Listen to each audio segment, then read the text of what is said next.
बोली राधा कृष्ण भगवान की जय। जय जय श्री राधे श्याम। समुपस्थित भक्त वृंद, श्रोत्र वृंद, भगवान की मंगलमय अमृतमय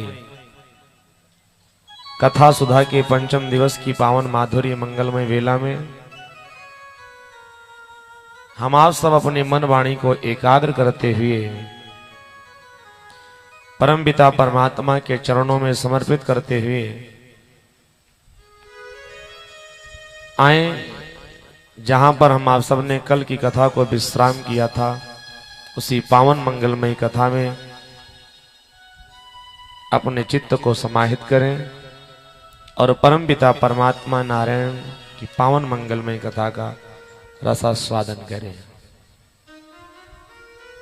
कल जो भक्तगण इस पावन पांडाल में पावन कथा स्थल पर पधारे थे, हम आप सब कल की कथा में भगवान श्री कृष्ण के जन्मोत्सव तक की पावन मंगल में हर कथा का रसास्वादन किया कि भगवान श्री कृष्ण का जन्म मथुरा में हुआ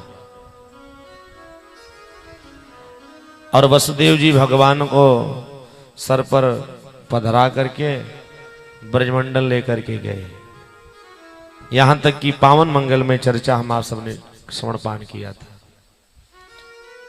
और ब्रजमंडल में जब ले जाकर के भगवान को यशोदा जी के यहाँ पहुंचाए तो वहां यशोदा के गर्भ से सुंदर एक कन्या का प्रादुर्भाव हुआ था, जन्म हुआ था।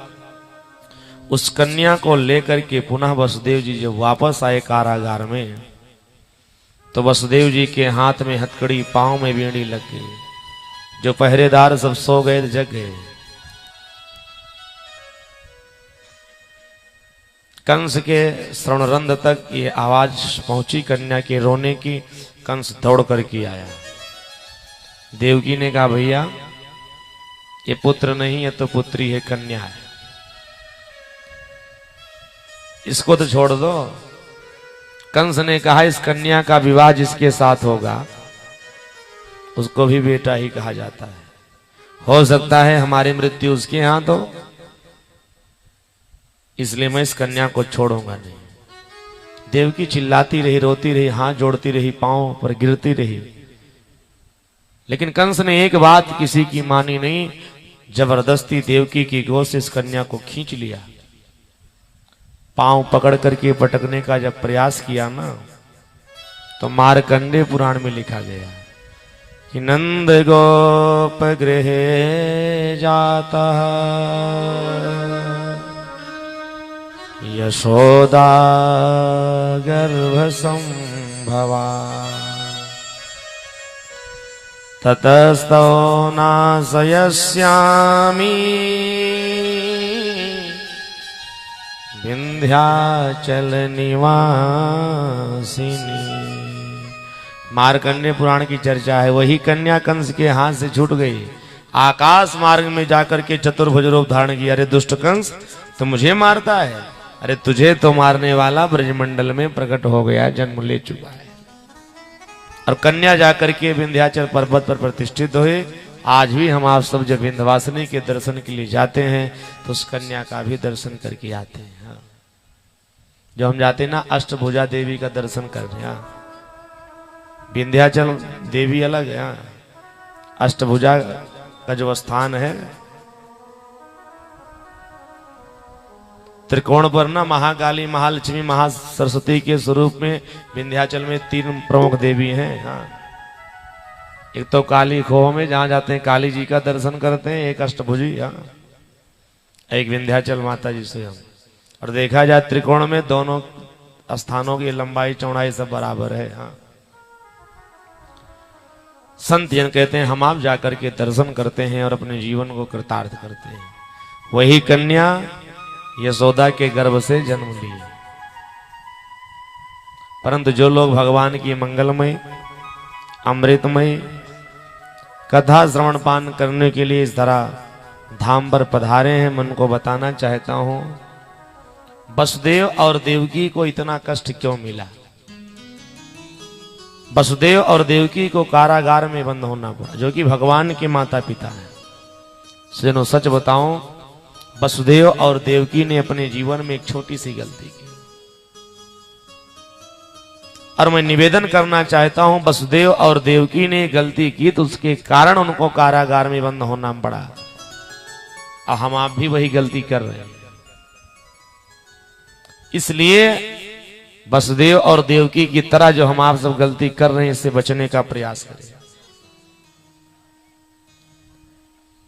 वसुदेव और देवकी के जीवन की जो पहली गलती हुई, जिसके कारण आज वो कारागार में बंद है सज्जनों, वो जानते हो कौन सी गलती है? वसुदेव और देवकी ने काम किया था क्या, जिस समय विवाह के उपरांत इनकी विदाई होने लगी ना, तो जिस रथ पर बैठ करके वसुदेव और देवकी जा रहे हैं, उस रथ का सारथी कौन बना है? कंस बना है।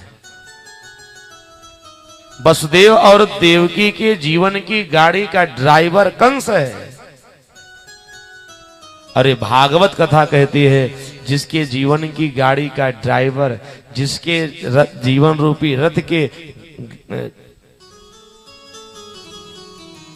ड्राइवर के रूप में जो सारथी होता है रथ पर, वो सारथी अगर कंस बन करके बैठेगा, हम आप अगर कंस को अपने जीवन रूपी रथ का सारथी बना देंगे, तो संसार सागर में सज्जनों वही वसुदेव और देवकी की गति भी हमारी आपकी होने वाली है। जैसे वसुदेव और देवकी कारागार में बंद हुई ना, ऐसे हम आप भी कारागार में बंद हो जाएंगे। जीवन की गाड़ी का ड्राइवर कंस को मत बनाओ। मैं बार बार कहता हूं, ये हमारा आपका जो जीवन है ना, ये एक रथ है। हाँ, पति पत्नी रथ में, रथ को आपने देखा होगा, रथ में 2 चक्के होते हैं।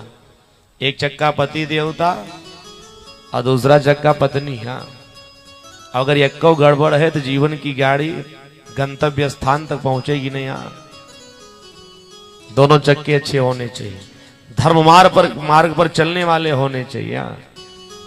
सनातन धर्म को अपने जीवन में धारण करने वाले होने चाहिए। एक चक्का धर्मात्मा, दूसरा चक्का अधर्मात्मा, अधर्म करता है।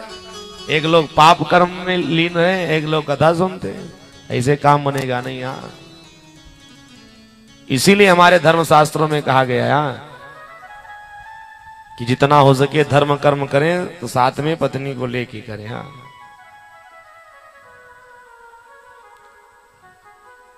संत जन कहते हैं, ये जीवन रूपी रथ का सारथी अगर हम आप सब वसुदेव और देवकी की तरह कंस को बनाएंगे, तो हमारे आपके जीवन का कल्याण होगा नहीं। कंस का अर्थ पहले समझ लीजिए। हाँ, कंस कहते किसको हैं? वो जो मथुरा का कंस है वो तो है ही है। लेकिन एक कंस हमारे आपके जीवन में विचरण कर रहा है, हमारे आपके घर में विचरण कर रहा है। सज्जनों, कंस का सीधा सा अर्थ है, कंस अभिमान स्वरूप है। अभिमान को कंस कहा जाता है। कंस है अभिमान।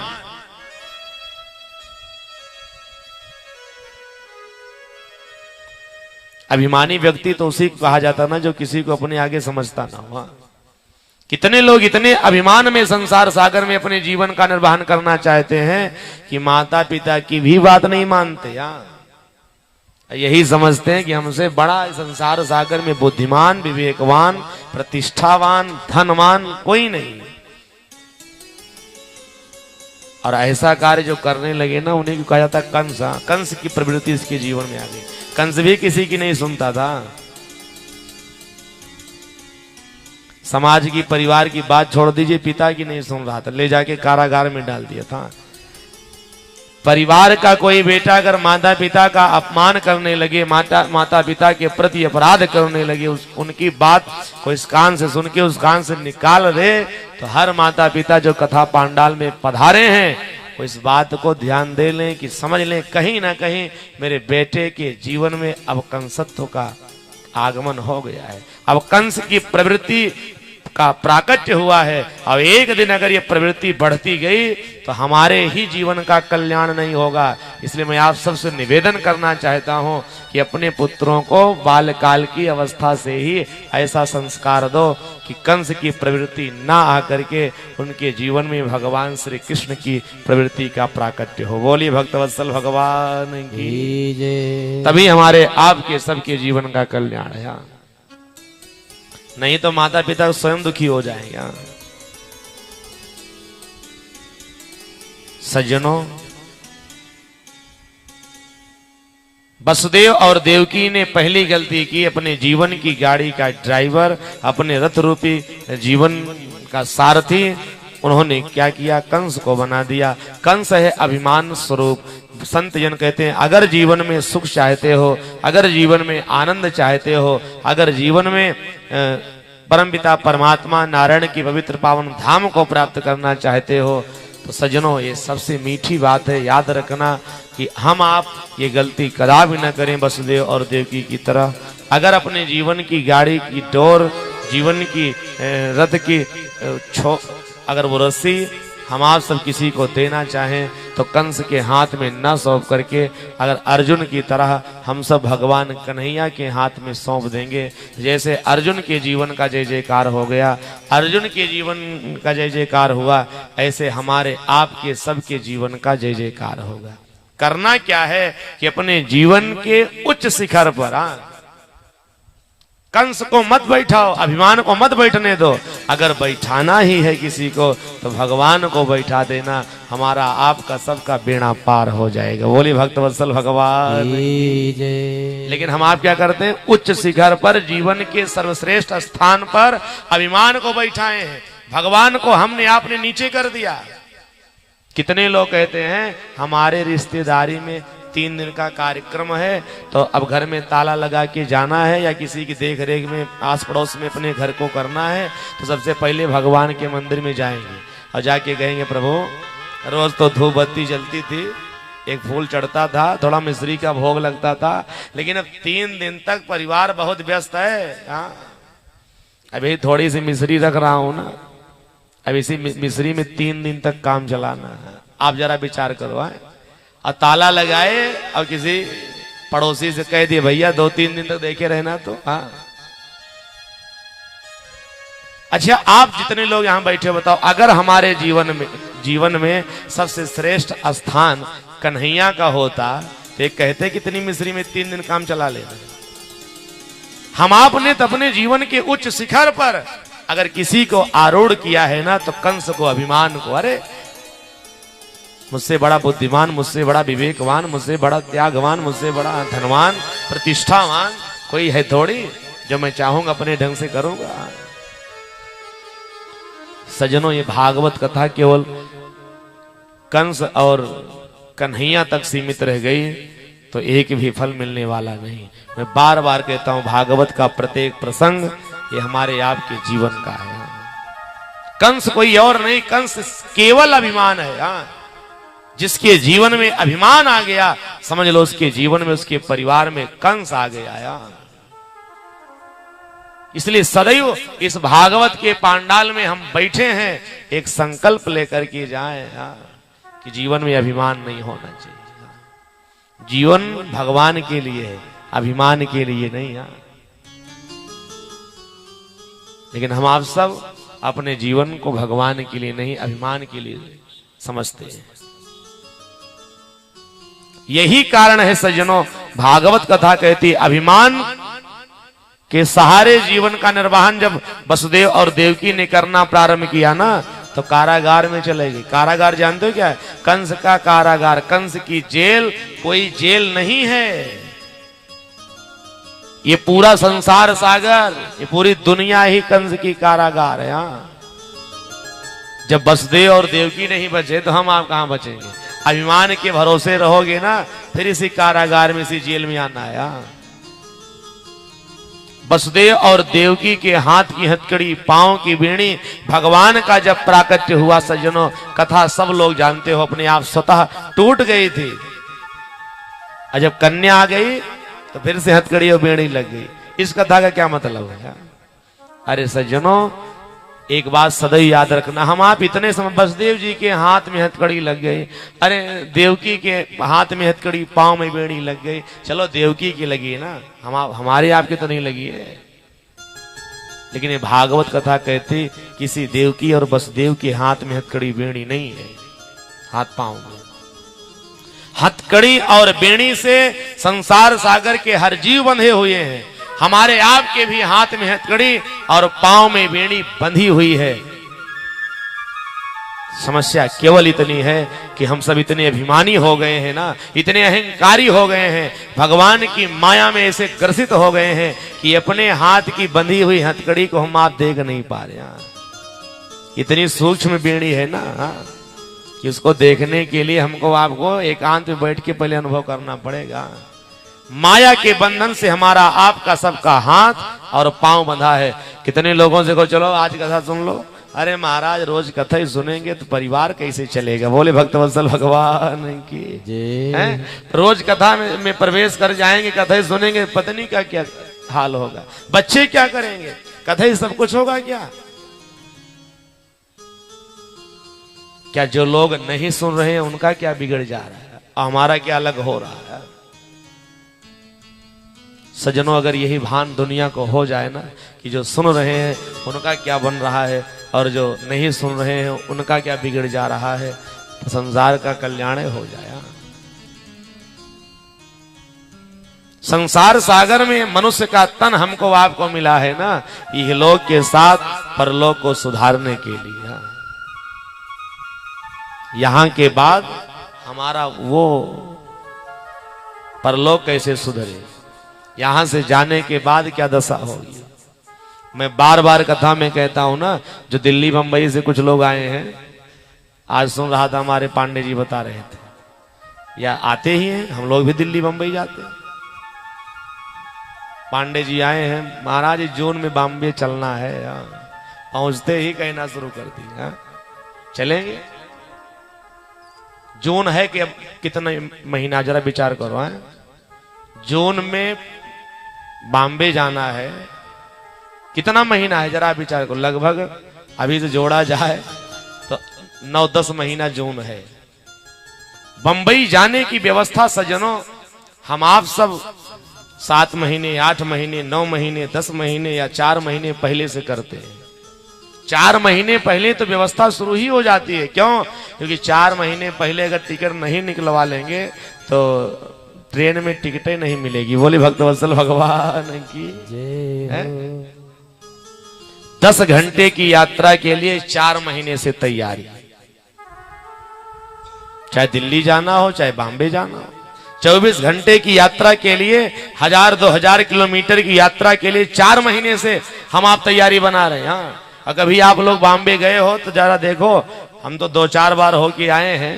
आपको बताऊं सज्जनों कि जितने हम लोग बैग में सामान लेके 7 दिन के कपड़ा आदि का व्यवस्था लेके गए थे, भागवत पोथी होती ना, उससे बड़ी बड़ी बैग में लोग ट्रेन में खाने का सामान भर के ले गए थे। बोले भक्तवत्सल भगवान की जय। हाँ, रास्ते में चलेंगे तो खाएंगे क्या? सुल्तानपुर से ट्रेन निकलेगी तो जगदीशपुर में कौन सा नाश्ता, लखनऊ में क्या करेंगे, कानपुर में क्या करेंगे, आगे बढ़ेंगे ना, भोपाल पहुंचिए, हाँ उसके आगे आओ ये, और नासिक पहुंच जाएंगे तो सारी व्यवस्था है। हम लोग देख के परेशान हो गए, इतनी तगड़ी व्यवस्था 15-20 घंटे की यात्रा में। अरे भैया, एक यात्रा इतनी लंबी है ना, 84 लाख योनियों की है यार। आप जरा विचार करो, शरीर के छूट जाने के बाद 84 लाख योनियों की जो बहुत विशाल बड़ी लंबी यात्रा करनी है, हम आप सबने उसके लिए क्या तैयारी की है यार? टिकट निकलवाए हो? टिकट उन्हीं का कंफर्म हो रहा है जो इस कथा पांडाल में आए हैं यार।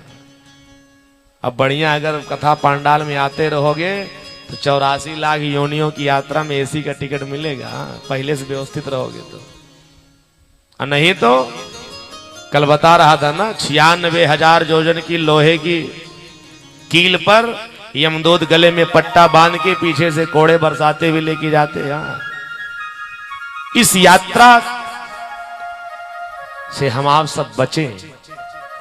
इसके लिए पहले से तैयारी, ये भागवत कथा सुन के, राम कथा सुन के, भगवान का भजन करके करते रहेंगे ना, तो यहां से जाने के बाद जो हमारी आपकी यात्रा प्रारंभ होगी वो सुखमय होगी।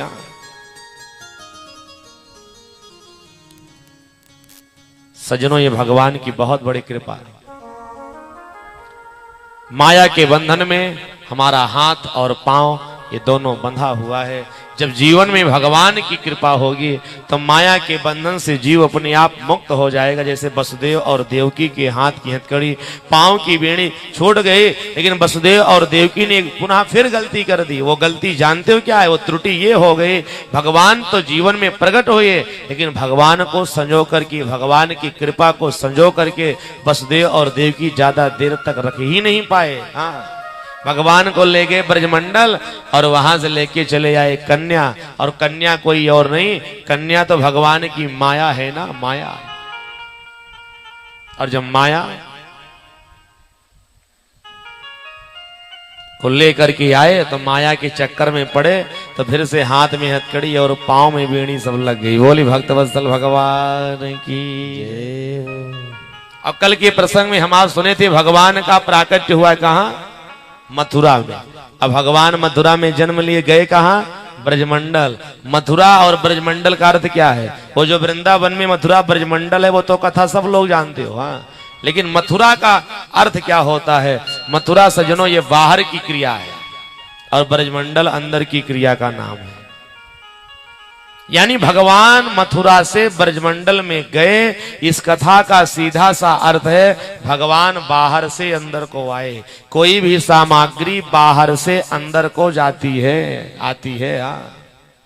जैसे आप कहोगे प्रमाण, हम आप भोजन करते हैं, बाहर से अंदर ले जाते हैं, जल पीते हैं, बाहर से अंदर ले जाते हैं।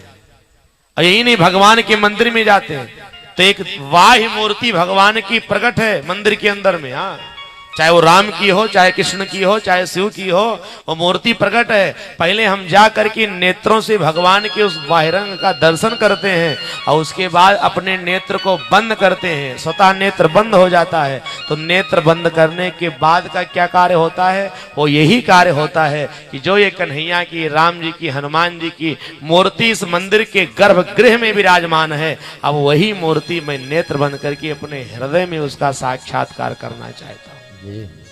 और देखते हैं कि नहीं हमारे साथ संत जन कहते हैं वही बाहर में जो मूर्ति का आकार है उसी को हम अपने हृदय में बना करके उसका दर्शन करते हैं। और इसकी सबकी बात छोड़ दीजिए, आप कथा पांडाल में आए हो, यही प्रमाण ले लो। ये भगवान की कथा सुन रहे हो तो अंदर से बाहर कि बाहर से अंदर जा रही है? बाहर से अंदर जा रही है। भगवान मथुरा से ब्रजमंडल में पधारे, इस कथा का सीधा अर्थ है भगवान बाहर से अंदर को गए। सज्जनों, और ब्रजमंडल का क्या अर्थ होता है? एक अर्थ और ब्रजमंडल का सुन लीजिए। जो ब्रजमंडल शब्द है ना, जो व्याकरण के जानकार होंगे उनको पता होगा ये ब्रजमंडल शब्द बना कैसे है।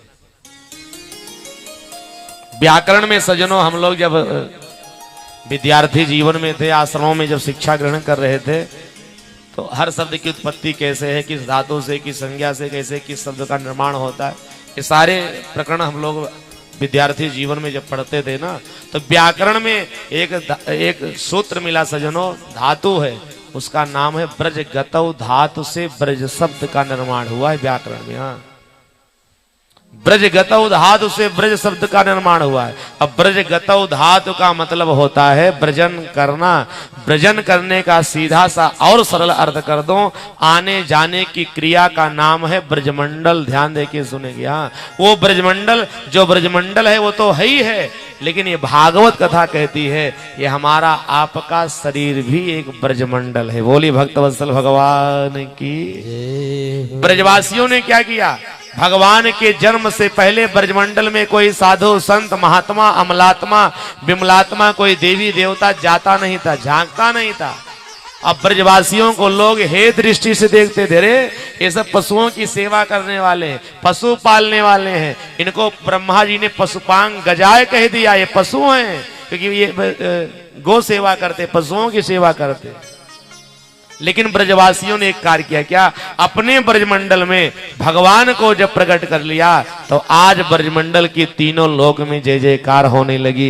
ये भागवत कथा कहती है, अगर ब्रजमंडल में ही भगवान प्रकट होते रहे तो हमारे आपके जीवन का कल्याण नहीं है, क्योंकि ब्रजमंडल का एक अर्थ होता है ये हमारी आपकी शरीर, और हमारे आपके शरीर रूपी हृदय में भी परमपिता परमात्मा नारायण का जब प्राकट्य होगा तभी भागवत कथा सुनना सफल होगा। बोली भक्तवत्सल भगवान की जय। अभी तक तो हमारे सब अन्यान्य कथाओं का आनंद लिए, लेकिन अब कथा के पंचम दिवस से लेकर के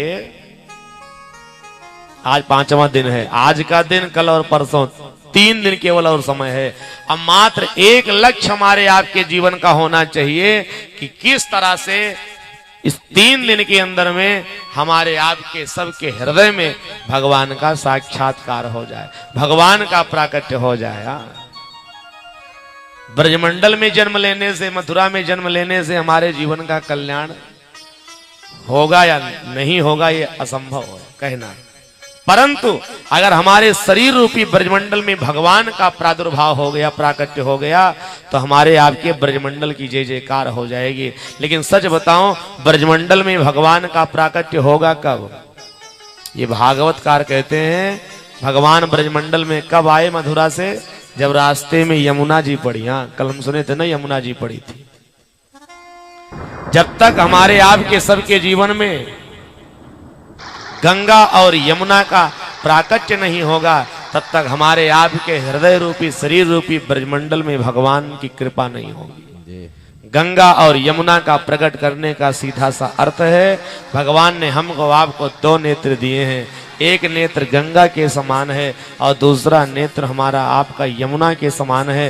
दोनों नेत्रों से जब भगवान की भक्ति करते करते गंगा और यमुना का प्राकट्य हो जाए, यानी जलधार बह जाए, तो जान लेना हमारे जीवन में आज गंगा और यमुना का प्राकट्य हुआ है। तब भगवान हमारे आपके जीवन में स्वतः ही आ जाएंगे। बोली भक्तवत्सल भगवान की जय। गंगा और यमुना को पहले प्रकट करो।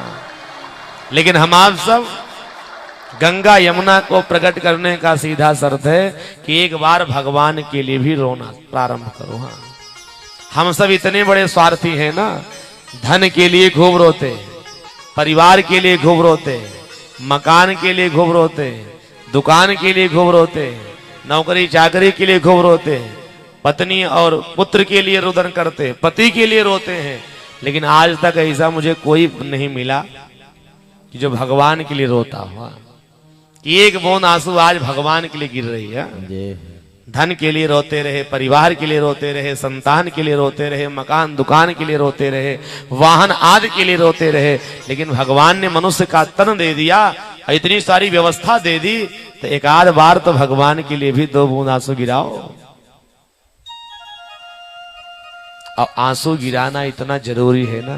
अगर चाहते हो कि धन के लिए रोना बंद हो जाए, परिवार के लिए रोना बंद हो जाए, पत्नी पुत्र गृहस्थी के लिए रोना बंद हो जाए, तो भागवत कथा कहती एकांत में बैठ करके एक बार दरवाजा बंद करके और परमपिता परमात्मा नारायण के लिए एक बार रो देना। अगर भगवान को पाने के लिए रुदन कर दिया ना सच्चे दिल से, हृदय से, तो संसार सागर से रोना बंद हो जाएगा। बोली भक्तवत्सल भगवान की जय। हाँ, एक महात्मा का नाम आप सबने सुना होगा, चैतन्य महाप्रभु। उनके एक परम शिष्य थे जिनका नाम था स्वामी गदाधर भट्ट जी महाराज। भागवत कथा के प्रकांड विद्वान। भागवत कथा कहने के लिए गदाधर भट्ट जी महाराज एक जगह कथा पांडाल में गए।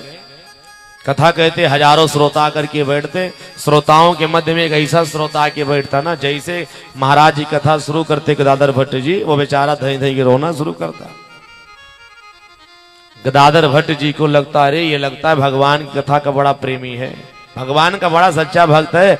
जैसे कथा प्रारंभ होती 3 घंटे तक केवल रोता ही रहता है, तो बहुत प्रेमी है। पूरी कथा गदाधर भट्ट जी महाराज उसी श्रोता को देख के कहते, कहीं दृष्टि डालते ही नहीं पंडाल में, कौन आ रहा है, कौन जा रहा है, कौन कथा सुन रहा है, किसका मन लग रहा है, किसका नहीं लग रहा, कोई मतलब नहीं। पूरी कथा एक व्यक्ति को देख के कहते।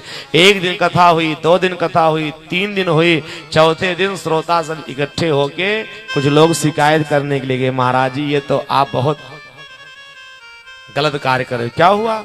अरे जितने श्रोता हैं सब कथा सुनने के लिए आते हैं, तो वक्ता का कर्तव्य है एक आध बार सबके ऊपर दृष्टि डालनी चाहिए। एक कई लोगों को आप देख के कथा कहते, ये तो बहुत गलत है। गदाधर भट्ट जी ने कहा, सच बताऊं श्रोताओं के मध्य मुझे इतना प्रिय वो श्रोता लगता है, क्योंकि जैसे भगवान की कथा होती बेचारा रोना प्रारंभ करता है। भगवान का बड़ा प्रेमी है, भगवान का भक्त है। जो लोग शिकायत करने के लिए गए थे, कहा महाराज सच बताऊं वो भगवान की कथा का प्रेमी नहीं है और ना वो भगवान का भक्त है, तो क्यों रुदन करता है? कहा वो इतना चालाक है ना कि जब कथा पांडाल में आता है तो कागज की पुड़िया में मिर्ची का बुरादा लेके आता है। अब आप जैसे कथा शुरू करते हो तो अपनी दोनों आंखों में मिर्ची का बुरादा लगा लेता, रोना शुरू करता है। अब आप समझते हो अरे बहुत बड़ा भगवान का प्रेमी। वो भगवान की कथा का भगवान का प्रेमी नहीं है, वो तो झूठ मूठ कर नाटक करता है कथा पांडाल में बैठ के। गदाधर भट्ट जी ने कहा 4 दिन तक मैं समझ नहीं पाया कि उसका नाटक है कि सच्चा प्रेमी है। 5वें दिन जब कथा प्रारंभ हुई, सारे श्रोता समुदाय के लोग इकट्ठे हुए, वो भी भक्त आ गया। जैसे कथा प्रारंभ हुई, गदाधर भट्ट जी कथा कहना प्रारंभ किए, वो आगे बैठ के रोना शुरू किया। गदाधर भट्ट जी कुछ देर कथा कहते रहे, फिर रहा नहीं गया, माइक उठा करके फेंक दिए और कथा के उस आसन से कूद पड़े व्यास मंच से। भरी समाज में हजारों लोगों के मध्य में उस व्यक्ति को खड़ा किया, उसके सामने हाथ जोड़ लिए और उसके पांव पर गिर पड़े। अरे कहा तुम तो मुझसे 2 हाथ आगे निकल गए। अरे क्या हुआ? अरे कहा मैं भगवान से प्रार्थना करता रहा, प्रभु कौन ऐसा दिन आएगा कि आपकी कथा कहते कहते हमारे नेत्रों से अश्रु की धारा का प्रवाह होगा, लेकिन ऐसी घटना मेरे साथ आज तक नहीं घटी। लेकिन आज आपको देख करके मुझे ये ज्ञान हो रहा है कि आप भगवान की कथा कहते कहते, भगवान की कथा सुनते सुनते अगर इन नेत्रों से अश्रु की धारा का प्रवाह न हो तो ऐसे नेत्रों में मिर्ची का बुरादा भर देना चाहिए। बोली भक्त वत्सल भगवान की। आपको देख करके ज्ञान हुआ। सच बताऊं, भगवान के लिए, भगवान की कथा में, भगवान के भजन में जो आंसू गिराते हैं, ऐसे भक्त भगवान को बहुत प्रिय हैं। पूज्यपाद बाबा गोस्वामी तुलसीदास जी ने इसका प्रमाण दिया है। मम गुण गावत पुलक शरीरा, मम गुण गावत पुलक शरीरा, मम गुण गावत पुलक शरीरा, मम गुण गावत पुलक शरीरा, गद गद कंठ नयन बाहनीरा, गद गद कंठ नयन बाहनीरा, और रस सज्जन मम उर्वस कैसे, और लोभी हृदय बसत धन जय। जो भगवान की भक्ति में, भगवान के भजन में, भगवान कथा में आंसू गिराते ना, ऐसे भक्त भगवान को बहुत प्रिय है, जैसे लोभी को धन प्रिय होता है। और नोट कर लीजिएगा, भगवान के लिए रुदन करोगे, भगवान को प्राप्त करोगे, तो भगवान की बहुत बड़ी कृपा हमारे आपके जीवन पर होगी। आज समस्त ब्रजवासियों के जीवन में आनंद बढ़ पड़ा है। नंद बाबा बड़े प्रसन्न हो गए। 80 वर्ष की उम्र में कन्हैया का प्राकट्य हुआ। 75 साल की आयु है मैया यशोदा की। वाचित्वा स्वस्तयनम जात कर्म समोत्सवै, करायामास विधवत् पितृदेवार्चनम तथा। सांडिल ऋषि जी 108 ब्राह्मणों को लेकर के आए, बड़े धूमधाम के साथ स्तुति वाचन का पाठ हो रहा है, मंगल गीत गाए जा रहे हैं संस्कृत में। और इतने प्रसन्न हो गए ना नंद बाबा जी कि ब्राह्मणों को खूब दान देना प्रारंभ किया। सोना चांदी हीरा जवाहरात अन्न का पहाड़ तिल का पहाड़ बना बना करके दान करते हैं। संत जन कहते हैं इतने प्रसन्न है नंद बाबा कि आज 9 लाख गाय नंद बाबा के दरवाजे पर हैं और 9 लाख गायों में 1 लाख गाय का दान नंद बाबा ने ब्राह्मणों को कर दिया। अब ऐसी वैसी गाय नहीं, 9 लाख गाय में जो सबसे ज्यादा 1 लाख गाय दूध देने वाली थी, 9 लाख गाय में जो सबसे बढ़िया 1 लाख गाय थी। हाँ, ज्यादा दूध देने वाली ज्यादा बढ़िया गाय। अब ऐसे नहीं, समस्त गायों की सींग पर सुवर्ण से सुसज्जित करा दिया गया सींग को। हाँ। और खुर में चांदी से खुर को मंडित कराया गया है, सुवर्ण से सींग को सुसज्जित करा करके और खुर को चांदी से मंडित करा करके ऐसी 1 लाख गाय का दान नंद बाबा ने किया भगवान के जन्म पर। समस्त ब्रजवासी बड़े आनंद है, जहां देखो वहीं नंद की आनंद भयो जय कन्हैया लाल की, नंद के आनंद भयो जय कन्हैया लाल की। नाचते हुए ग्वाल बाल सब पधार रहे हैं। जीवन में भगवान का साक्षात्कार होगा तो आनंद तो आएगा। सब नृत्य कर रहे नंद बाबा के दरवाजे पर।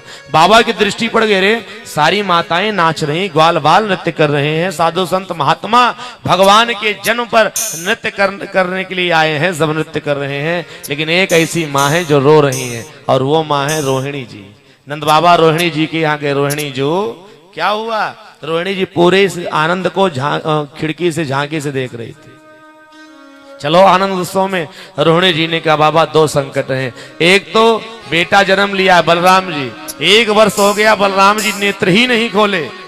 पूरा ब्रजमंडल ये जानता है कि रोहिणी के यहाँ जो बेटा जन्म लिया वो अंधा है, उसके नेत्र ही नहीं है। और दूसरा कष्ट है पति देवता जेल में हो, पति जेल में हो अब बेटा अंधा जन्म लिया है। अब बताओ 2 कष्ट सामने, मैं कहाँ आनंद में चली जाऊं।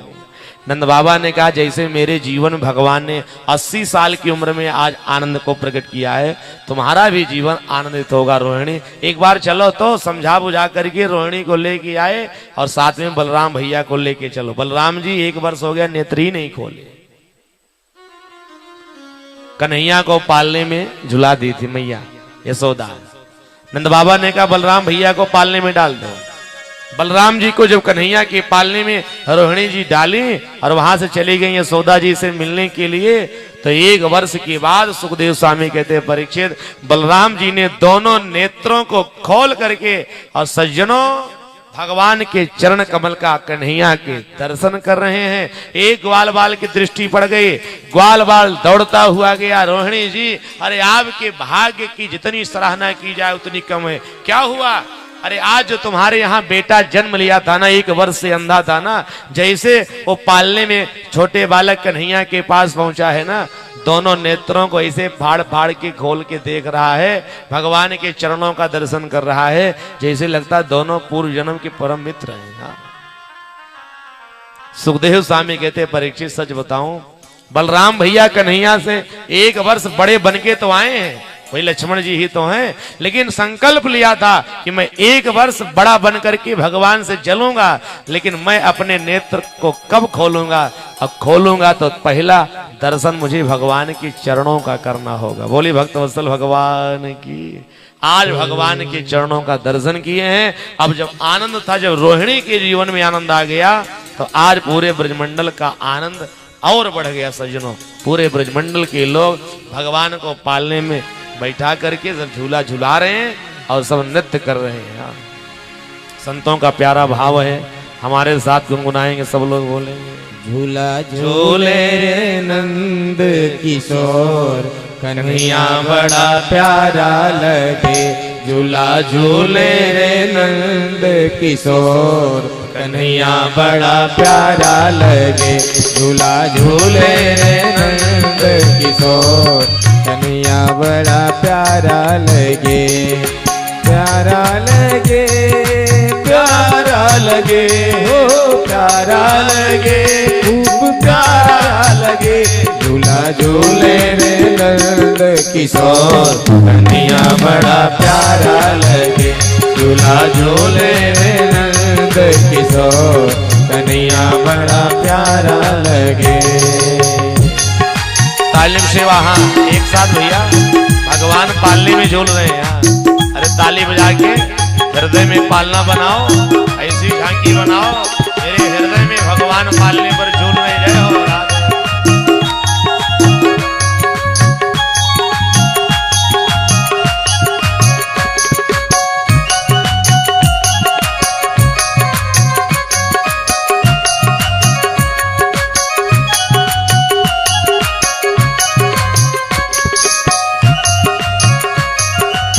सावन की बरसे है रिम झिम बदरिया, भादों की बरसे रिम झिम बदरिया। झूले के आसन पे बैठा संवरिया, झूले के आसन पर बैठा समरिया। भादों की बरसे है रिम झिम बदरिया, भादों की बरसे है रिम झिम बदरिया। झूले के आसन पर बैठा संवरिया, झूले के आसन पर बैठा संवरिया। देखो झांकी सजी है बड़ी जोर कन्हैया बड़ा प्यारा लगे। देखो झांकी सजी है बड़ी जोर कन्हैया बड़ा प्यारा लगे। झूला झूले रे नंद किशोर कन्हैया बड़ा प्यारा लगे। एक साथ हाथ ऊपर करके मस्ती में हमारे साथ झूमते हुए राधे।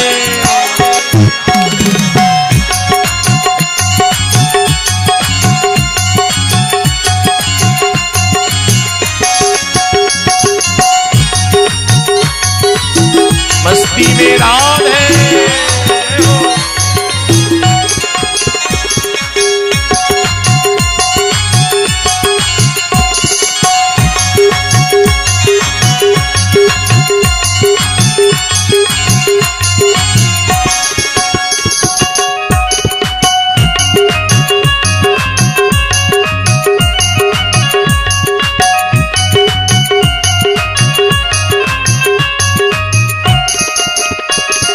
कोयलिया गाए है मीठे तराने, कोयलिया गाए हैं मीठे तराने। नर नारी आए हैं झूला झूलाने, नर नारी आए हैं झूला झूलाने। कोयलिया गाए है मीठे तराने, कोयलिया गाए है मीठे तराने। नर नारी आए हैं झूला झूलाने, नर नारी आए हैं झूला झूलाने। नाच वन में मगन होके मोर कन्हैया बड़ा प्यारा लगे। नाच वन में मगन होके मोर कन्हैया बड़ा प्यारा लगे। झूला झूले नो नंद किशोर कन्हैया बड़ा प्यारा लगे। झूला झूले हैं नंद किशोर कन्हैया बड़ा प्यारा लगे। श्री राधे।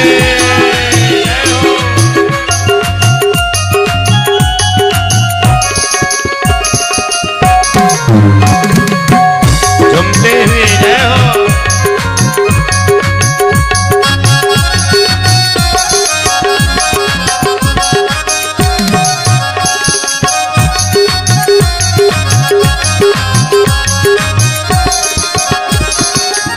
भक्तों कन्हैया को झूला झूलाओ, भक्तों कन्हैया को झूला झूलाओ।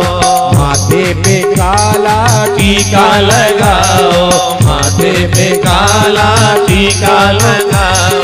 भक्तों कन्हैया को झूला झूलाओ, भक्तों कन्हैया को झूला झूलाओ। माथे पर काला टीका लगाओ, माथे पे काला टीका लगाओ। देखो आया है माखन चोर, देखो आया है माखन चोर कन्हैया बड़ा प्यारा लगे। देखो आया है माखनी चोर, कन्हैया बड़ा प्यारा लगे। झूला झूले हैं नंद किशोर, कन्हैया बड़ा प्यारा लगे। झूला झूले हैं